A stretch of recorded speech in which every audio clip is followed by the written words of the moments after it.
UGC कानून के विरोध में मथुरा में सबल समाज समन्वय समिति ने जोरदार धरना प्रदर्शन किया। समिति के पदाधिकारी और कार्यकर्ता जिलाधिकारी कार्यालय पहुंचे, जहां उन्होंने नारेबाजी करते हुए सरकार के खिलाफ अपना आक्रोश जताया और राष्ट्रपति के नाम ज्ञापन सौंपा। धरना प्रदर्शन के दौरान वक्ताओं ने आरोप लगाया कि यूजीसी कानून पूरी तरह असंवैधानिक और भेदभावपूर्ण है। उनका कहना है कि नए नियमों से सामान्य और अनारक्षित वर्ग के अभ्यर्थियों के अधिकारों का हनन हो रहा है और चयन प्रक्रिया की पारदर्शिता पर गंभीर सवाल खड़े हो गए हैं। समिति का दावा है कि इन नियमों के लागू होने से योग्य उम्मीदवारों के साथ अन्याय होने की आशंका बढ़ जाएगी। समिति के पदाधिकारियों ने कहा कि उच्च शिक्षा से जुड़े फैसले बिना व्यापक विमर्श के थोपे जा रहे हैं, जो लोकतांत्रिक मूल्यों के खिलाफ हैं। ज्ञापन में मांग की गई कि यूजीसी कानून को तत्काल प्रभाव से निरस्त किया जाए और चयन प्रक्रिया को पूरी तरह योग्यता आधारित, पारदर्शी और निष्पक्ष बनाया जाए। इसके साथ ही विशेषज्ञ समितियों में सभी वर्गों को समान प्रतिनिधित्व देने, भ्रष्टाचार और अनियमितताओं पर सख्त कार्यवाही करने और संवैधानिक प्रावधानों का पूर्ण पालन सुनिश्चित करने की भी मांग रखी गई। धरना प्रदर्शन के दौरान समिति ने सरकार को चेतावनी दी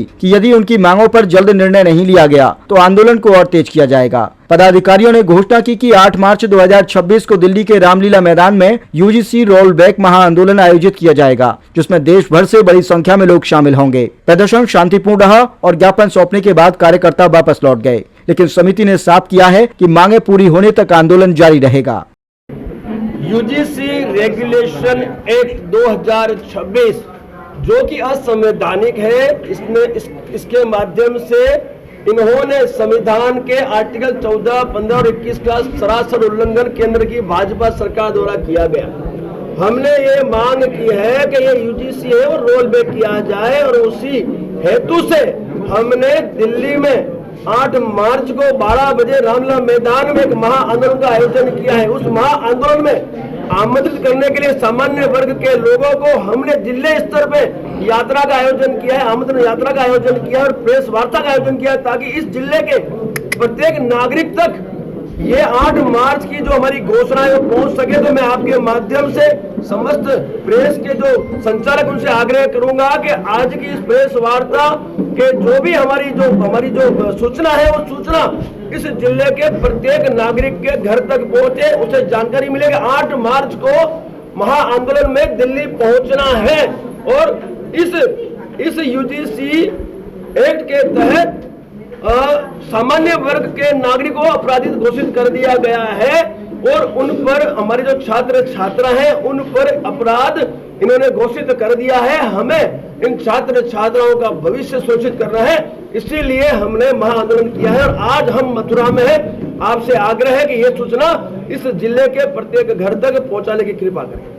आज आप ज्ञापन भी देंगे क्या? किस तरह से जाएंगे ज्ञापन देने के लिए? बिल्कुल, आज हम लोग यहाँ पर कलेक्टर को ज्ञापन देंगे और ये ज्ञापन जो है वो प्रधानमंत्री से लेके, शिक्षा मंत्री से लेके, हमारे सर्वोच्च न्यायालय के जो है हमारे जो जज साहब है उनसे लेकर और ये जो यूजीसी के चेयरमैन उनसे लेकर सभी के नाम पे हमने ज्ञापन बनाया। इवन मुख्यमंत्री जो उत्तर प्रदेश उनके नाम पे भी ज्ञापन बनाया है। इस ज्ञापन के माध्यम से हम ये मैसेज केंद्र को देना चाहते हैं कि यूजीसी जो है, जो असंवैधानिक एक्ट आपने हमारे पे लादा है, वो हमें अस्वीकार है और इसे तुरंत प्रभाव से रोल बैक करें। मैं आपको बताना चाहूंगा 10 सूत्री जो मांगे वो भी आपके संज्ञान में डालना चाहता हूँ। सबसे पहले हमारी मांगे यूजीसी रेगुलेशन 2026 को असंवैधानिक होने के कारण तुरंत पूर्णतः रोल बैक किया जाए।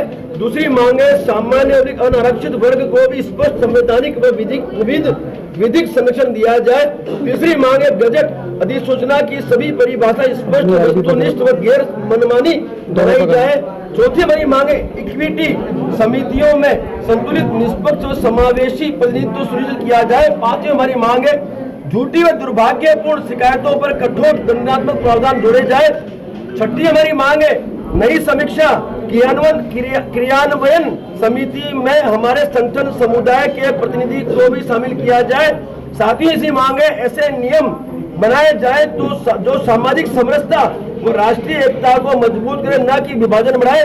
आठवीं हमारी मांग है इस असंवैधानिक गजट के निर्माण में जिम्मेदार व्यक्तियों की निष्पक्ष जांच करवाई जाए और उन पर कानूनी कार्रवाई की जाए।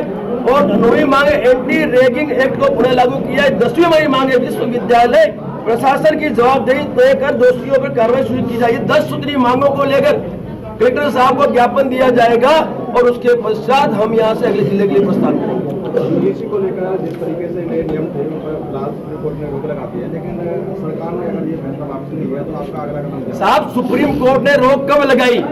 जब हमारे जो एक पक्ष है, जो हमारा जो कानूनी जो पक्ष है, वो पक्ष जब सुप्रीम कोर्ट में गया, जब हम गए तो रोक लगी ना भाई। तो हमसे थोपा किसने? केंद्र सरकार की भाजपा सरकार ने हमें थोपा, तो वापस कौन लेगा? केंद्र की भाजपा सरकार लेगी। तो सरकार ने इसमें क्या किया ये बताया आप तो भाई। हम पे ऐसा एक थोप दिया जिसमें हम अपराधी घोषित हो गए और सुप्रीम कोर्ट में हम गए, हमने जाकर रिट डाली और हमें स्टे मिला। तो ये तो हमारा एक मोर्चा था जो हमने संभाला, अभी आंदोलन का मोर्चा हमने संभाला।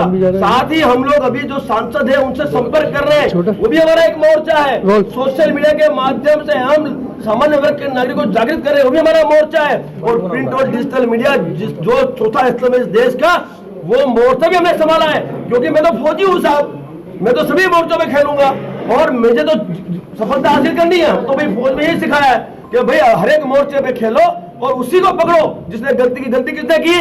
भाई प्रधानमंत्री मोदी जी ने की, उनके सांसदों ने की, केंद्र सरकार ने की। तो हम भारत बंद क्यों करेंगे भाई?